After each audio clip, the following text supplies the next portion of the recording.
look at how much we rip on our own government. We rip on our own government all the time. We rip on it whether Trump's in there. We certainly ripped on it a lot when Biden was in there. You can rip on our government, and we do all the time. Israel's certainly fair game. Oh, yeah. They're not even our government. Like, why can't we rip on Israel? We absolutely can rip on Israel. Ripping on Israel is a fine thing to do. Megyn Kelly just insisted that ripping on Israel isn't anti-American, it isn't anti-Semitism, and it's in fact a fine thing to do. This despite the fact that she maintains the fact that she's a self-proclaimed Zionist. But that's not going to be enough for the diehard Israel firsters out there that want you to toe the Hasbara line first and foremost until the end of time. So let's get right into this. It's going to be interesting. Please like the video and subscribe to the channel. Doesn't mean, in my view, you don't go so far as to say, I'm an anti-Zionist and they can't exist. Like, that's crazy town.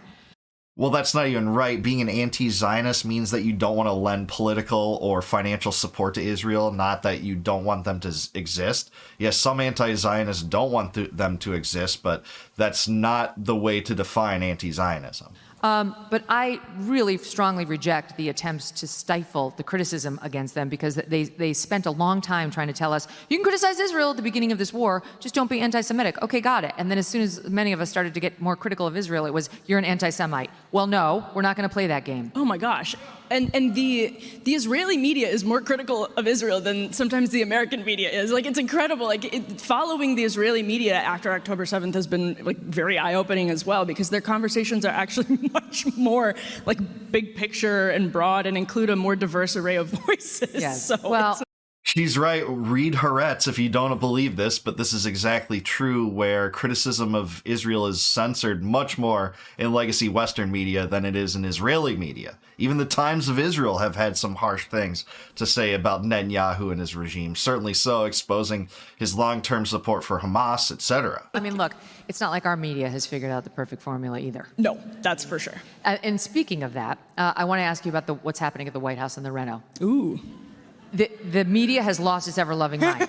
I have my notes here because I wanted to read exactly what they're saying. Okay, Maria Shriver, you know her, she's Kennedy. It breaks my heart and infuriates me. The addition of a ballroom. Why is she so worked up? Hillary Rodham Clinton. It's not his house, it's our house, and he's destroying it. And what does she do? She starts selling hats with that on it to make money off of the White House yet again. Not such a grifter. The bulwark, which exists only to bring down Trump, as soon as a Democrat gets in there, the addition must be razed, R-A-Z-E-D, must be completely demolished, and any sign of Trump's ballroom must be gotten rid of. The media doesn't talk about all the reno that has been done by so many other presidents in the past, and by Obama's nearly $400 million reno, which is less than what Trump is doing, or the fact that we didn't have an adequate space for like dignitaries to gather and have a celebration inside the White House. And then I'll give you one more, Gretchen Carlson, who I used to work with at Fox. She gets out there and she's like, I was there when they signed the sexual harassment, whatever, in the East Room, and now it's been demolished. Indelible in the hippocampus. So no, the East Room is part of the main White House. Like when you walk in the front door, the northern entry, it's one of those rooms where they still hold ceremonies all the time. Now, Okay, on this, it's just so absurd. I can't get over the liberal establishment right now and where their priorities and mindsets are. You know, this is what I wrote about it on Twitter, that Trump launched a new war against Iran, bankrolled a genocide in Gaza, is committed to funding Zelensky in a proxy war against a nuclear power, he added trillions to the national debt, expanded the surveillance state, flirting with regime change in Venezuela for specious reasons, and covered up a sex trafficking ring that involved the most prominent people in the world. But where are liberal priorities right now and their mindset? It's to lash out against a routine White House construction project. Absolutely absurd that these completely vile, atrocious, and criminal acts are just being, swept under the rug, even with the complicity of the liberal establishment here, over this routine construction project, which isn't even funded by taxpayers, which I would have a bigger problem with it if it was, like under Obama's renovations when he put in a basketball court there. But of course, no matter, because he's not Orange Man bad, and we're gonna shove all these important things under the rug.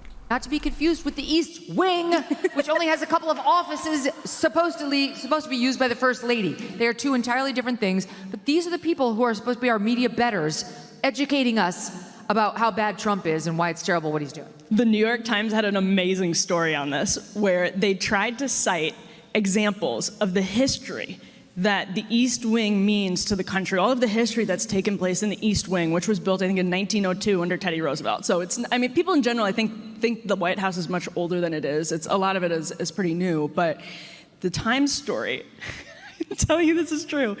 The three examples they cite: first, they say the East Wing, where Bill Clinton used to meet with Dick Morris without his staff knowing.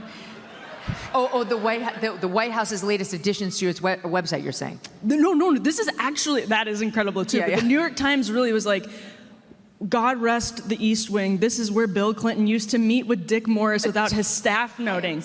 Their second example is that this is where Dick Cheney was rushed away on 9/11, and their third example is it's where Donald Trump was taken during 2020 protests. It's like, these are the three examples you could come up with of the reverent, sacred East Wing history.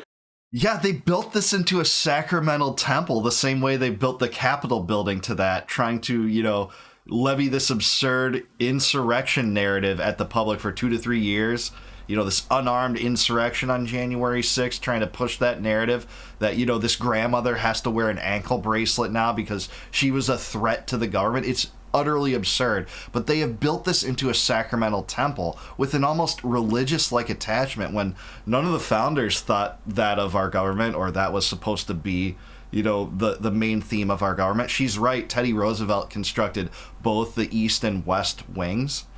And I'm sorry, it's just not sacred or reverent in the way that, the regime wants you to think of it as. What should be sacred and reverent is individual rights and individual liberties that are being impeded by the wars overseas, that are being impeded by the cover-up of the Epstein story, that are being impeded by the $38 trillion in national debt. That should be worth attention because those are sacred violations of individual rights and individual liberty. Dick fucking Morris? Are you kidding me? I believe it's dickmorris.com. Oh, yes. Dickmorris.com. Yes. Wait, so that actually reminds me, this is also on my notes, which I laughed at, because the White House added something to its website today because they wanted to underscore the historic nature of the White House. And here it is. Hold on, you've got to hear this. So they put up a major events timeline on the White House website, and it now includes sections detailing all the renovations over the decades, and also the following. 1998. Bill Clinton's affair with intern Monica Lewinsky. It's on whitehouse.gov. You can look it up. President Bill Clinton's affair with intern Monica Lewinsky was exposed, leading to White House perjury investigation. The Oval Office trysts fueled impeachment for obstruction. 2012, Obama hosting members of the Muslim Brotherhood. 2023, Hunter Biden losing his cocaine in the White House. So good. Okay, you got to think that's funny, but how absurd is it that this placates, this kind of humor is what, a lot of the conservative base thinks is good enough when it comes to Trump, that we have these laughs, and they are funny. How can you not, if listening to that and listening to what this is the Trump White House putting this on the White House website to, embarrass Democrats from the past. It's red meat for conservatism, Inc., right? But at the same time, this is enough for a lot of Trump's tribal base that won't criticize him for the wars or the debt or the corporate welfare or, the tariff regime or expanding the surveillance state, tying himself to the hip of Palantir and Peter Thiel to subvert our liberties and engage in dystopian pre-crime Minority Report schemes. They won't talk about that. They'll be happy enough with this because it's owning the libs like Trump did, I think cleverly so again in his first term, by just smearing it in Elizabeth Warren's face, the fact that, she had taken the DNA results and released them, showing that she was 1/1024th of a Native American. That's enough to placate a lot of the conservative base. It's not enough to placate dissidents that actually know better, follow these policies, and see how destructive they are, while Trump can just distract a lot of the base with this stuff. It is funny, though. I'll give it that. There's nobody better at trolling than the Trump White House. Nobody. You want to talk history? Let's talk history. We love the historic nature of the White House. You missed the best entry on the timeline, which is the Trans Day of Visibility. Yes. Did you see that one? Yes, that tranny showing off his boobs on the front of the White House lawn. And they put that on whitehouse.gov as part of the tour of historical moments. Can never be disturbed. No. But honestly, this all goes back to the media and how if it weren't for people like you in independent media, people wouldn't know these facts. The media is not telling you any of that stuff about the prior renovations of the White House, or how this is actually not a big deal, and how Obama spent a lot more on his reno than Trump did on his for something. Well, Fox News is telling you. I'm just going to tell you that Fox News is going to tell you and has been telling you about past renovations. I've seen clips of this on the internet. Maybe she's largely true. It's a total nothing burger, the construction of this completely in every single way. And it's just obscuring the real issues at the heart of why this is a criminal regime. And it goes far beyond Trump. It goes to the deep state, to continuity between administrations that have the same vile policies that violate our rights. That no one really cared about. And it is thanks to independent media that you already know a lot of this. You came in knowing a lot of this. And so it's the antidote, that the media has driven people crazy. I think it's had a big role in radicalizing the left and causing this tendency towards political violence. And the antidote, yes, is what we're doing here tonight and what you guys are doing by listening to these shows and what we're doing in independent media to counteract all the lies. Yeah, I mean, I'm with her on that. That is a big reason for the rise of the independent media, just the amalgam of lies shoved down our throats for decades and decades and decades, with both sides of the uniparty and their pet media agents being responsible for that. Certainly so, but at the same time, the mass purveyors of radicalism and violence are the government. They seize half your wealth. They stick hands down the pants of grandmothers at the TSA line at the airport. They pervert our foreign policy by getting into new wars, embroiling ourselves in entangling alliances with places like Ukraine and Israel, shoving our money down the coffers of the vile war criminal Netanyahu, funded genocide in Israel.